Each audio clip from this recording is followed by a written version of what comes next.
Hello students, कैसे हैं आप सब। आई होप कि आप सब अच्छे होंगे। मेरा नाम Megha Rathore and welcome to the biology classes.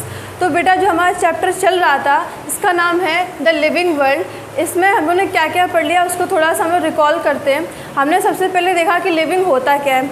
उसके लिए हम लोगों ने प्रॉपर्टीज़ पढ़ी। कौन कौन सी प्रॉपर्टीज़ थी? आपकी दो प्रॉपर्टीज़ थी, डिफाइनिंग प्रॉपर्टी और कैरेक्टरिस्टिक प्रॉपर्टी। उसके बाद उन प्रॉपर्टीज़ को कहाँ अप्लाई करेंगे उसके लिए हम लोगों ने फैक्टर्स पढ़े। फैक्टर्स हमने 4 फैक्टर्स पढ़े, उसके लिए हम लोगों ने ट्रिक देखी। उसके बाद हमने लास्ट में कंक्लूजन निकाला कि लिविंग होता क्या, उसकी डेफिनेशन। उसके बाद जो हमारा नेक्स्ट टॉपिक था वो हमने क्या पढ़ा, diversity in the living world, जिसके बारे में आज हम बात करेंगे। Diversity in the living world, आप नोट डाउन कीजिए, diversity in the living world, diversity in the living world. ठीक है, ये आपका नेक्स्ट टॉपिक है। इसमें हमने समझ लिया था कि diversity in the living world में क्या क्या मेन पॉइंट्स हैं।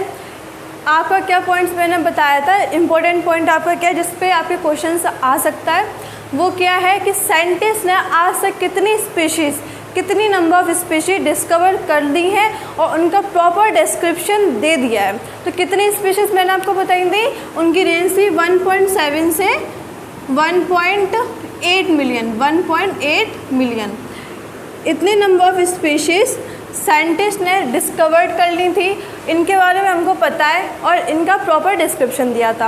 अब साइंटिस्ट ने ये तो देख लिया कि इतनी स्पीशीज़ हैं, बट अब उनको कैसे पहचाना, कैसे उनका नाम दिया और कैसे उसको क्लासीफाई किया, उसके लिए साइंटिस्ट ने 3 प्रॉपर्टीज़ थी। कौन कौन से, और ये मैं आपको पहले ही लास्ट क्लास में बता चुकी हूँ कौन कौन सी प्रॉपर्टीज़ हैं।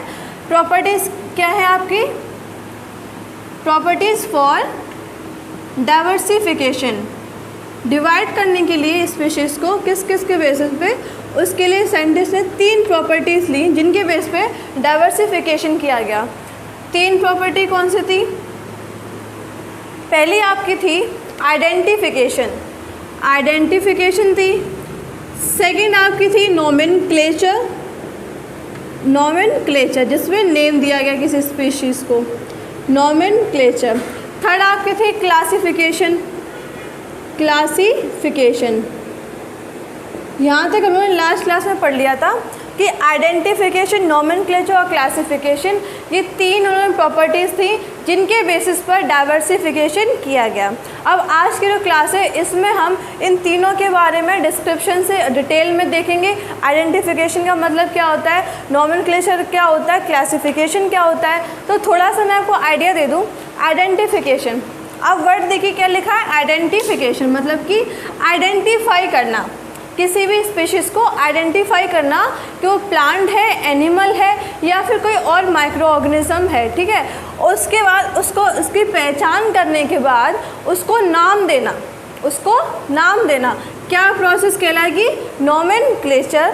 पहचान लिया, नाम भी दे दिया, उसके बाद उसको एक प्रॉपर क्लास में रखना, एक प्रॉपर कैटेगरी में रखना, उसको आप बोलोगे क्लासिफिकेशन। मतलब उसको क्लासीफाई किया, एक प्रॉपर कैटेगरी में उसको रख दिया कि हाँ ये प्लांट की कैटेगरी में जाएगा, प्लांट में भी कौन सी कैटेगरी होगी। इस टाइप से इन 3 में हम देखेंगे।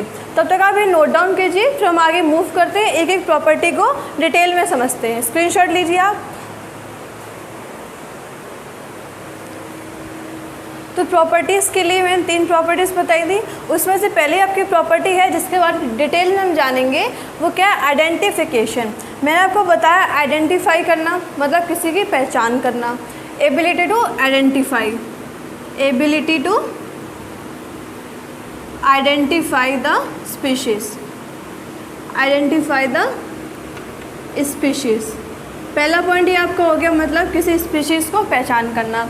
अब हम कैसे उसको पहचान करेंगे, वो मॉर्फोलॉजिकली सिमिलर होना चाहिए, मतलब जो उसकी बाहरी स्ट्रक्चर होती है उनकी सिमिलर होनी चाहिए। तो सेकंड पॉइंट आप लिखिए, मॉर्फोलॉजिकली सिमिलर, मॉर्फोलॉजिकली सिमिलर। ये आपकी हो गई आइडेंटिफिकेशन। क्या क्या आपका फैक्ट है वो देखिए, मॉर्फोलॉजिकली सिमिलर मतलब बाहरी स्ट्रक्चर। मॉर्फोलॉजिकल 2 टर्म होते हैं, मॉर्फोलॉजी और एनाटॉमी। मॉर्फोलॉजिकल मतलब होता है बाहर से जो स्टडी हम लोग करते हैं, बाहर की स्ट्रक्चर, और एनाटॉमी में हम लोग अंदर की बॉडी की इनसाइड की जो भी स्ट्रक्चर है उसके बारे में बात करते हैं। ठीक है। तो मॉर्फोलॉजी मैंने बताया मॉर्फोलॉजिकली सिमिलर होना चाहिए। और आइडेंटिफिकेशन का मतलब क्या होता है? आइडेंटिफिकेशन का मतलब होता है ability to identify the species कि वो है क्या, whether it is plant, animal और other organisms. Okay, this is called identification and this is a definition for identification. उसके बाद क्या मस्ट होना चाहिए? मस्ट होना चाहिए उसका मॉर्फोलॉजिकल सिमिलर होना चाहिए वो।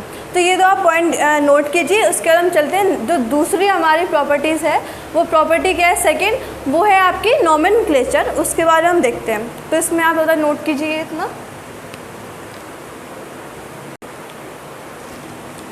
पहली प्रॉपर्टी मेरी ख़त्म हो गई, ठीक है, मतलब डाइवर्सिफिकेशन के लिए पहली प्रॉपर्टी थी वो ख़त्म हो गई।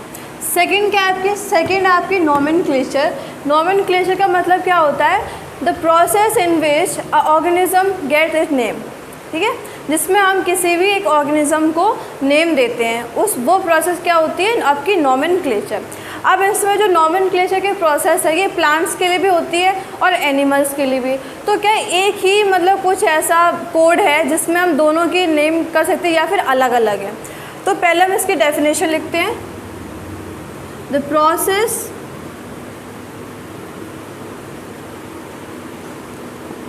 in which an organism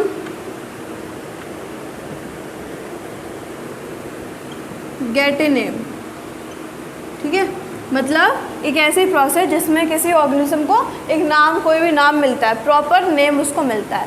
अब जो नॉमेनक्लेचर मैंने आपको बताया कि उसमें प्लांट भी हो सकता है और आपका एनिमल भी हो सकता है। तो क्या इन दोनों के लिए एक ही नॉमेनक्लेचर है या फिर एक ही कुछ कोड है जहाँ पर हम दोनों के नाम रख सकते हैं? नहीं, इसके लिए भी दो अलग अलग कोड होते हैं। पहला आपका कौन सा हो गया? और ये जो फुल फॉर्म है ये बहुत इंपॉर्टेंट है क्योंकि इसका जो क्वेश्चन होता है वो आता ही आता है, मस्ट होता है, जो एग्ज़ाम में आता है। 90% इसके चांसेस होते हैं आने के।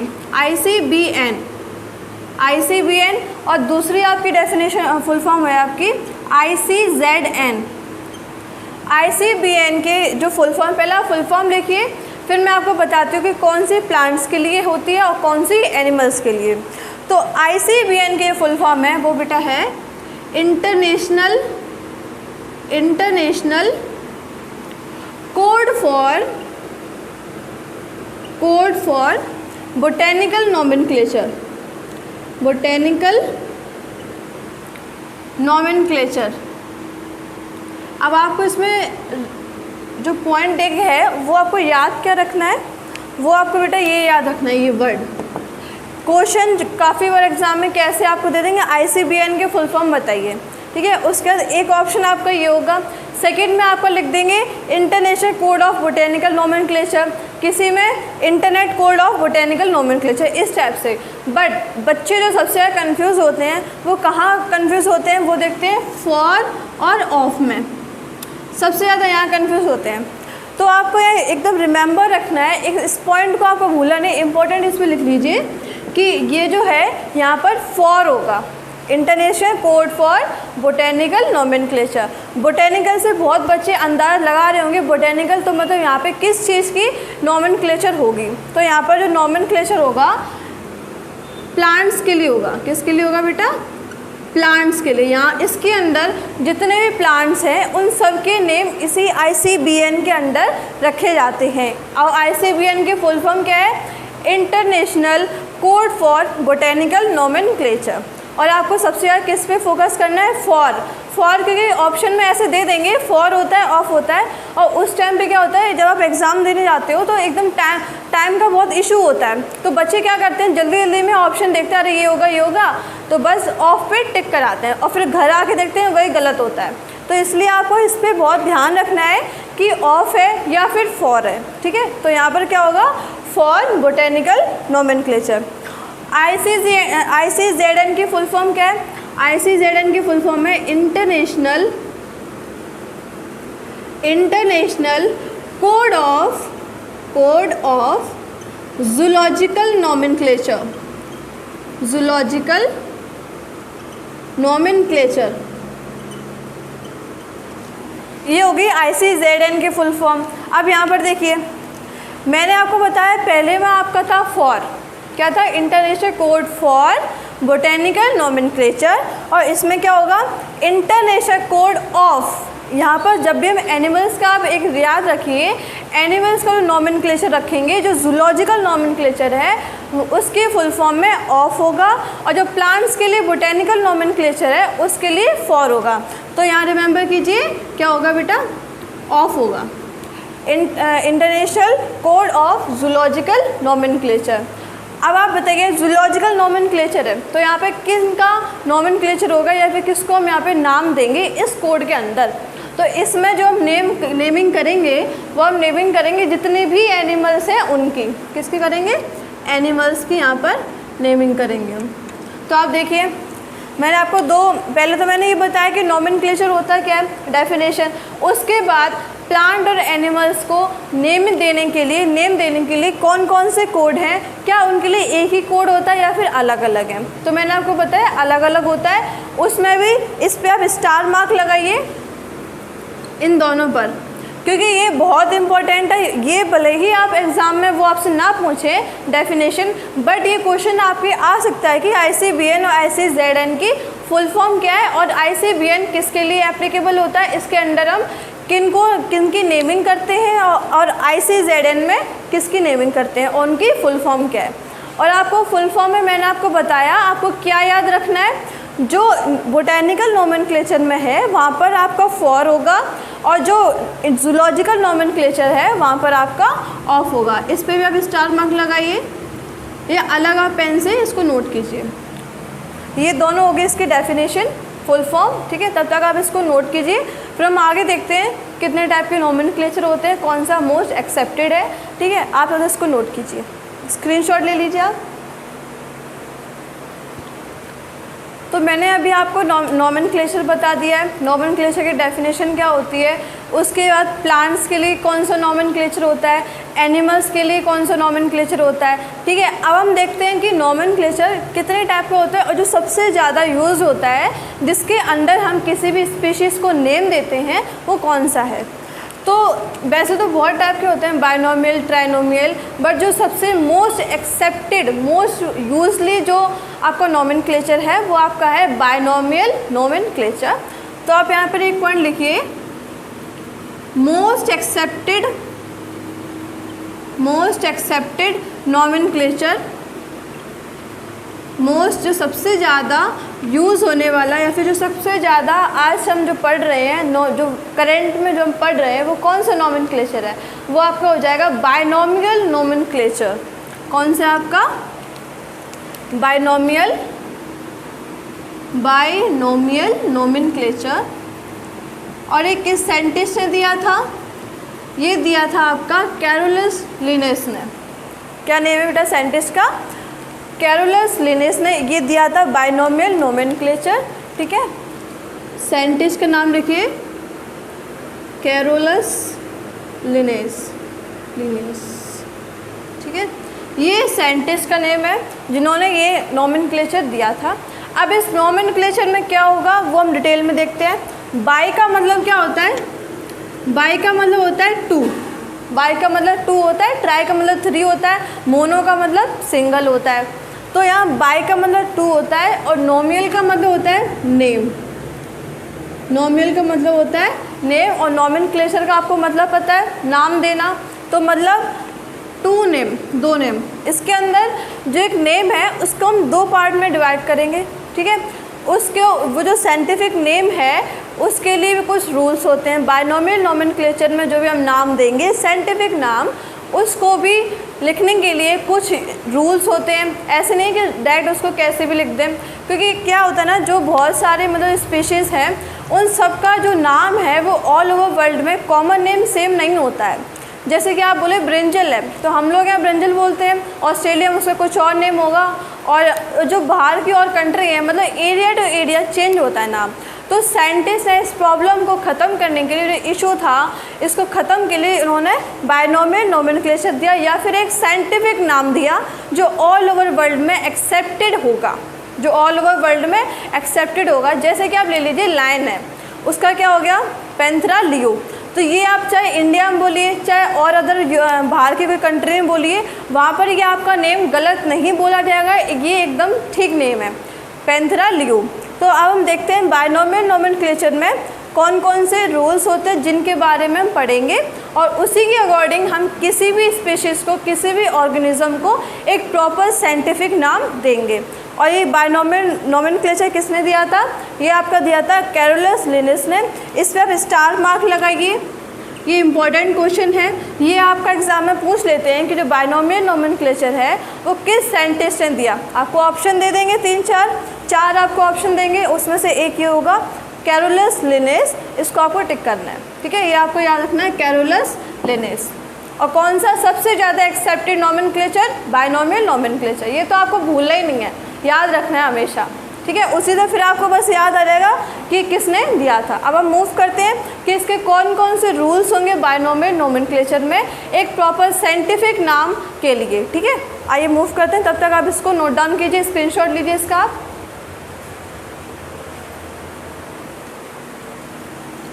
मैंने अभी तक आपको बता दिया नोमेनक्लेचर होता क्या है, उसके अंदर कौन सा एक्सेप्टेड नोमेनक्लेचर कौन सा आपका बायनोमियल नोमेनक्लेचर। ये किस साइंटिस्ट ने दिया था? वो था आपका कैरोलस लिनस। अब हम देखते हैं रूल्स कि इसके अंदर कौन कौन से रूल्स हैं जिनके अकॉर्डिंग हम किसी भी स्पीशीज़ या ऑर्गेनिज्म को नेमिंग करते हैं, ठीक है। तो एक आप पहले एग्जांपल लेते हैं। मैंगो का जो साइंटिफिक नाम होता है, पहले आप एक नेम देखिए। मैंगो का जो साइंटिफिक नाम होता है वो आपका होता है मैंगीफेरा इंडिका। मैंगीफेरा इंडिका, ठीक है। आप बोलोगे मैम आपने ऐसा क्यों लिखा है? कि आपने पहला इसमें ये आपने वर्ड क्यों अलग किया है, दोनों आपने साथ में क्यों नहीं लिखे हैं? तो उसके लिए हम ये सब रूल्स देखेंगे। इसमें भी आप क्या कन्फ्यूज़न करते हो एग्ज़ाम में, वहाँ पर जैसे ऑप्शन दिया होगा मैंगो का साइंटिफिक नेम बताइए, तो आप क्या करते हो? बहुत सारे बच्चे होते हैं मैंगीफेरा होता है वो बोलते हैं, कोई बोलते हैं मैग्नीफेरा इंडिका। तो ये चीज़ ये जो यहाँ पर है ना लेटर्स का, यहाँ पर आपको बहुत ध्यान देना है कि मैंगीफेरा है या फिर मैग्नीफेरा है। तो जो राइट नेम है वो आपको हो जाएगा मैंगीफेरा इंडिका। अब ये मैंने एग्जाम्पल क्यों दिया है मैं आपको बताती हूँ। पहला पॉइंट जो आपका है वो क्या है कि किसी भी साइंटिफिक नेम को देने के लिए, किसी भी स्पीशीज़ का अगर हम साइंटिफिक नाम देंगे तो उसका जो पहला लेटर, पहला वर्ड है, ये जो है मैंगीफेरा, ये तो सिर्फ मैंने मैंगो का आपको बताया, जो और भी एक एग्जांपल लेके बताया, जो और भी अलग स्पीशीज़ है उसका भी जो पहला लेटर है वो आपको हो जाएगा जीनस। मतलब in scientific name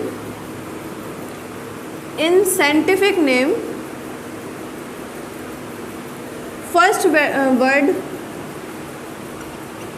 indicates the genus,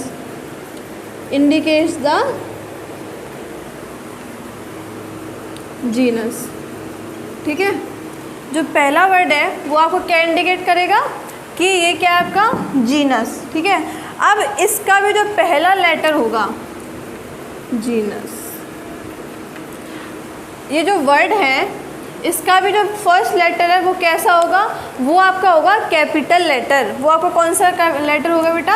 ये जो एम है मैंगीफेरा, मैंने आपको एग्जांपल एक दे के बताया है, मैंगो के लिए होता है, जैसे कि और भी होते हैं, जैसे टाइगर का लीजिए पैंथेरा टिग्रिस, तो उसमें पैंथेरा आपका हो जाएगा क्या? जीनस। और पैंथेरा का जो पी लेटर है, पी है, वो कैपिटल होगा, ठीक है। इसी टाइप के जो और भी साइंटिफिक नाम है सबके लिए एप्लीकेबल है, ये मैंने आपको एक एग्जाम्पल बताया है। तो जो इसमें साइंटिफिक नेम है उसमें पहला वर्ड क्या है आपका? जीनस। और जीनस का भी पहला लेटर क्या हो जाएगा आपका? Capital. First letter of genus is capital letter, पहले लेटर क्या हो गया आपका? Capital letter. मैंने आपको बता दी ये आपका हो जाएगा जीनस। और जो सेकंड नाम होगा साइंटिफिक नाम में, मैंगीफेरा इंडिका एग्जांपल है, जो सेकंड ये जो नाम है इंडिका, ये आपको क्या इंडिकेट करेगा कि किस स्पीशीज से बिलोंग करता है, ठीक है। तो ये आपका क्या हो गया? इंडिका आपका हो जाएगा स्पीशीज, इंडिका आपका हो गया स्पीशीज, और मैंगीफेरा आपका हो गया जीनस। तो यहाँ पे नोट डाउन कीजिए, in scientific name the second word, यहाँ पर आप एक बार नोट कीजिए, फर्स्ट वर्ड आपका क्या होगा, जीनस। सेकेंड वर्ड आपका क्या हो जाएगा, second word indicates the species. ठीक है, तो मैंने आपको अभी तक 3 पॉइंट्स बताए। पहला क्या है आपका कि पहला वर्ड आपको हो जाएगा जीनस से, और उसके बाद क्या होता है जो उस जीनस का जो फर्स्ट लेटर है वो कैसा होगा, वो आपका होगा कैपिटल लेटर। उसके बाद तीसरा मैंने क्या बताया कि इसी साइंटिफिक नाम में पहला तो हमने देख लिया जीनस होगा, सेकेंड जो वर्ड है ये आपका होगा स्पीशीज। अब स्पीशीज में भी जो पहला लेटर है वो आपका होगा स्मॉल लेटर। कैसा होगा बेटा, स्मॉल लेटर। तो आप नोट कीजिए, first letter of species is small letter. ठीक है, तो मैंने आपको बता दिया कि कौन कौन से पॉइंट है। इसके बाद और भी पॉइंट है। अब आप देखिए, पहले हमने देख लिया कि पहला होगा जीनस, फर्स्ट आपका क्या होगा जीनस, उसका पहला लेटर कैसा होगा, फर्स्ट लेटर आपका हो जाएगा कैपिटल लेटर आपका हो जाएगा, मैंने आपको बताया। उसका सेकंड जो वर्ड है वो आपका हो जाएगा स्पीशीज का भी जो फर्स्ट लेटर है वो कैसा होगा, स्मॉल लेटर। अब हम देखते हैं जो हमने अंडरलाइन किया है, या फिर इसका मतलब है क्यों हमने अंडरलाइन किया है। तो तब तक आप इतने 4.4 रूल्स हैं, इसको आप नोट डाउन कीजिए, फिर हम आगे 5th रूल की तरफ मूव करते हैं। स्क्रीनशॉट लीजिए तब तक आप इसका। मैंने अभी तक आपको इसमें 4 रूल्स बता दिए। क्या क्या रूल्स थे, एक बार थोड़ा सा रिकॉल करते हैं उसको। जो साइंटिफिक नेम है इसका जो पहला वर्ड है ये आपका क्या हो जाएगा, जीनस। उसके बाद जीनस में भी जो फर्स्ट लेटर है जीनस का वो आपका क्या हो जाएगा, कैपिटल लेटर होगा। मतलब एम है यहाँ पर, तो एम आप कैपिटल लेटर में ही लिखोगे, ये नहीं कि आप स्मॉल लेटर में लिख दो, तो वो आपका रॉन्ग हो जाएगा। उसके बाद जो सेकेंड वर्ड है वो आपका क्या हो जाएगा, वो आपका हो जाएगा स्पीशीज़ का जो फर्स्ट लेटर है वो आप कैसा लिखोगे, उसको आप नोट करोगे स्मॉल लेटर में। ठीक है, ये रूल्स हैं। अगर आप इन रूल्स को फॉलो नहीं करोगे, इन रूल्स के बिसाइड अगर आप कुछ उसमें टिक करते हो या फिर कुछ और साइंटिफिक नेम लिखते हो, वो आपका रॉन्ग हो जाएगा। अब देखिए 5th रूल क्या है। 5th रूल ये है कि ये जो साइंटिफिक नेम है ये किस लैंग्वेज से डिराइव किया गया है। ये लैंग्वेज कौन से लैंग्वेज से डिराइव किया गया है, ये डिराइव किया गया है लैटिन लैंग्वेज से। किस लैंग्वेज से, लैटिन लैंग्वेज से। दिस साइंटिफिक नेम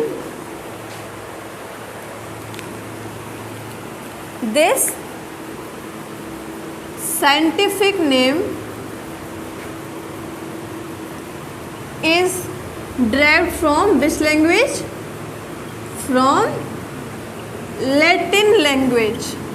ठीक है, लैटिन लैंग्वेज से डिराइव किया गया है। बट नॉर्मली साइंटिस्ट है वो इसको इटैलिक्स में लिखते हैं। किस लैंग्वेज लिखते हैं, इटैलिक्स में लिखते हैं। और किस लैंग्वेज से डिराइव किया गया है, ये डिराइव किया गया है आपका लैटिन लैंग्वेज से। और किस लैंग्वेज में लिखेंगे, तो यहाँ पर लिखिए written in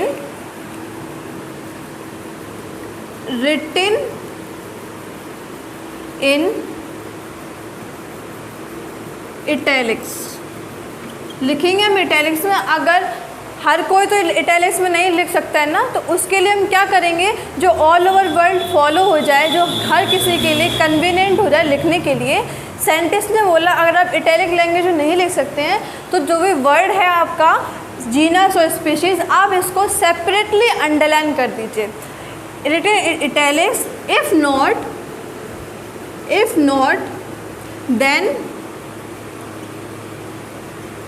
underline, then separately underline the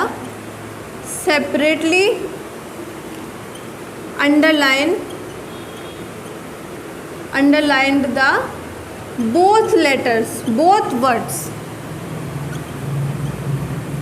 ठीक है, ये आपके रूल्स हो गए। कौन कौन से रूल हो गए आपके, पहला मैंने आपको बताया था कि जो साइंटिफिक नेम है इसका जो फर्स्ट वर्ड होगा वो आपका जीनस होगा। उसका अगर जो पहला आप लेटर लिखोगे वो आप हमेशा कैपिटल लेटर ही लिखोगे। सेकेंड वर्ड जो होगा वो आपका हो जाएगा स्पीशीज़, और स्पीशीज़ का जो फर्स्ट लेटर होगा वो आपका कैपिटल लेटर होगा। फिर एक क्वेश्चन आता है कि किस लैंग्वेज से डिराइव किया गया है, ये साइंटिफिक नाम किस लैंग्वेज से डिराइव किया गया है, तो आप लिखोगे कि लैटिन लैंग्वेज से ये इसका डेरिवेशन हुआ, ये इसको डिराइव किया गया है। अब लैटिन लैंग्वेज से डिराइव किया गया है, क्या हम इसको लैटिन लैंग्वेज में ही लिखेंगे? नहीं, हम इसको इटैलिक्स में लिखते हैं। साइंटिस्ट लोग जो होते हैं जनरली इसको इटैलिक्स में लिखते हैं, बट साइंटिस्ट ने क्या देखा कि सबके लिए कन्वीनियंट नहीं है कि हर कोई इसको इटैलिक्स में लिखे, इसीलिए उन्होंने क्या बोला कि अगर आप इटैलिक्स में नहीं लिख सकते हैं तो आप इसको अंडरलाइन कीजिए, दोनों वर्ड को सेपरेटली अंडरलाइन कीजिए, तो ये आपका एकदम ठीक होगा। साइंटिफिक नेम ये आपका करेक्ट बताया जाएगा ऑल ओवर द वर्ल्ड। तो आज मैंने आपको रूल्स बताए, उसके बाद बताया नॉमेनक्लेचर, 2 मैंने आपको प्रॉपर्टीज़ बता दी। तो इसको आज का जो लेक्चर है इसको हम थोड़ा सा समराइज़ करते हैं कि हमने आज क्या क्या पढ़ा। हमने आज क्या पढ़ा कि प्रॉपर्टीज़ फॉर डाइवर्सिफिकेशन 3 टाइप की होती हैं। पहली कौन सी आपकी आइडेंटिफिकेशन, सेकेंड आपकी क्या है नॉमेनक्लेचर, थर्ड आपकी क्या है क्लासिफिकेशन। उसमें भी मैंने आपको पहली प्रॉपर्टी ख़त्म करवा दी, क्या थी आपकी आइडेंटिफिकेशन। उसमें क्या होता है आइडेंटिफाई करना किसी स्पीशीज़ को, weather it is plant, animal और अदर ऑर्गेनिज्म, ठीक है। सेकंड मैंने आपको क्या बताया नॉमेनक्लेचर के मैं सबसे पहले आपको दी डेफिनेशन क्या होता है, उसके बाद बताया कि इसमें प्लांट्स के लिए कौन सा कोड, हम किस कोड के अंडर प्लांट को हम नेम करेंगे और किस कोड के हम अंडर एनिमल्स को हम नेम करेंगे। उसमें मैंने आपको 2 इम्पॉर्टेंट पॉइंट्स बताए थे। उसके बाद बताया कि सबसे ज़्यादा एक्सेप्टेड कौन सा नॉमेनक्लेचर है, वो आपका है बाइनॉमियल नॉमेनक्लेचर। किस साइंटिस्ट ने दिया था, कैरोलस लिनिस ने दिया था। उसके लिए क्या क्या रूल्स हैं वो मैंने अभी आपको बता दिए। तो आज के लिए बस इतना ही, बाकी का हम नेक्स्ट क्लास में देखेंगे कि जो इसके लिए कुछ हम एग्जांपल मैं आपको बताऊंगी, ठीक है, वो हम नेक्स्ट क्लास में पढ़ेंगे। और आगे का टॉपिक है वो हम नेक्स्ट क्लास में, कौन सा टॉपिक होगा, थर्ड प्रॉपर्टी हमारी क्लासिफिकेशन। तो आज के लिए बस इतना ही। Thank you so much. अगर आपको वीडियो पसंद आई हो, अच्छी लगी हो तो प्लीज़ लाइक करें, कमेंट करें, शेयर करें, सब्सक्राइब करें। Thank you so much.